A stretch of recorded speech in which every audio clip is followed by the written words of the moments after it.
पथरକୁ ତକିଆ ଆଉ ଗୁହାଳ ଘରକୁ ଆଶ୍ରୟ। 62 ବର୍ଷ ଜୀବନ ଭିତରେ ସୁଖ ବୋଲି ଟିକିଏ ଜାଣିଲେନି। ନା ଅଛି ଘର, ନା ଅଛି ସାହାରା। ସରକାରୀ ଆବାସରୁ ବଞ୍ଚିତ ହୋଇ ଗୁହାଳରେ ଦିନ କାଟୁଛନ୍ତି ଗୋରା ବିଶୋଇ। ନାଁଟି ସିନା ଗୋରା, କିନ୍ତୁ ଦୁଃଖର କଳାବାଦଲ ତାଙ୍କ ଜୀବନକୁ ପୁରା କଳା କରିଦେଇଛି। ଜୀବନର ଆରମ୍ଭରୁ ହିଁ ସଂଘର୍ଷ କରି ଚାଲିଛନ୍ତି। ବୟସ 62 ଆଉ ଜନ୍ମରୁ ଦିବ୍ୟାଙ୍ଗ।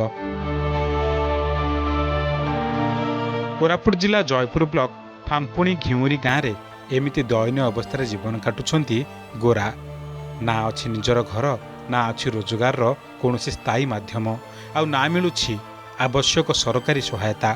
ସରକାରଙ୍କ ପକ୍ଷରୁ ମାସିକ 1000 ଟଙ୍କା ଭତ୍ତା ଓ 10 କେଜି ରାସନ ଚାଉଳ ମିଳୁଛି, କିନ୍ତୁ ଏତିକି ସହାୟତାରେ ଗୋରାଙ୍କ ଦୁଃଖର ସଂସାର ଚାଲୁନାହିଁ।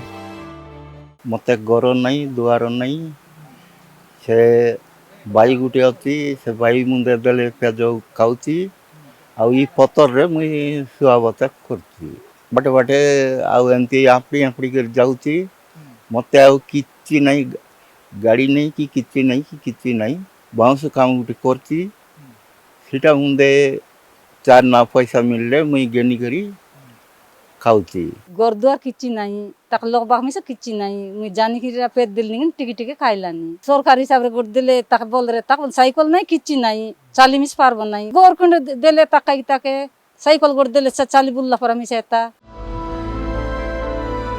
बाउंस देउछि जीवनर सहारा जीवन जीवा पाई। गोरा किंतु केबे भी हार मानि नाहांती। हातरे जेतिकी शक्ति अछि सेथिरे बाउंसरू तैयारी करूछंती टोकेई, कुला और विभिन्न घरकरणा सामग्री। एही सामग्री बिक्री करी जहाँ 2 पैसा मिलुछि सेथिरे चालुछि तांको जीवन।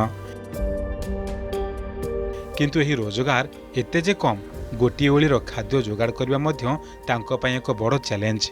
तेणु बाध्य होई सान भाई और भाई बोहूंक उपरे निर्भर करबाकू पड़ुछि। सेमाने दिमुठा दाना देले गोरांको पेट पुरुछि, नचेत अनेक दिन भोकरे बीती जाउछि। गोरांको ही दयनीय स्थिति संपर्क में जयपुर बीडीओ शक्ति महापात्रंकु अवगत कराजिबा परे प्रशासन पक्षरु आश्वासन मिलिछि। तांको आवश्यक समस्त सरकारी सुविधा जोगाई दियाजिबो एवं खूब शीघ्र एही समस्यार समाधान कराजिबो बोली बीडीओ कहिसंती। 70 वर्ष खंड हम सी कालार पड़ी से अवस्था से लोक बागान पर अच्छी आज्ञा।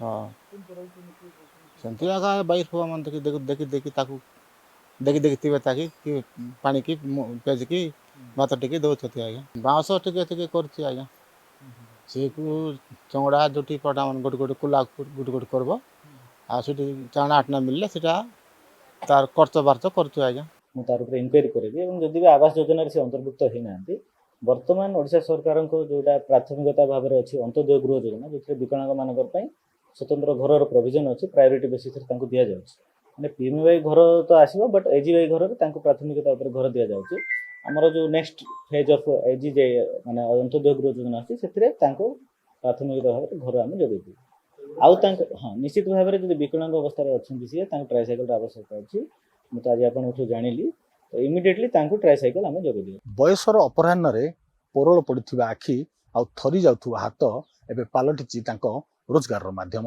ना मुंड गोजिवाको अछि पक्का घरटीए, ना दीपाद चलवाक अच्छी कौन सहारा।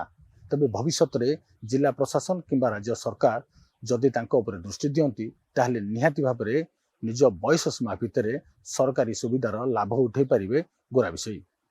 जयपुर भिडियो जर्नलिस्ट मनोहर त्रिपाठी सहित मनोज दास।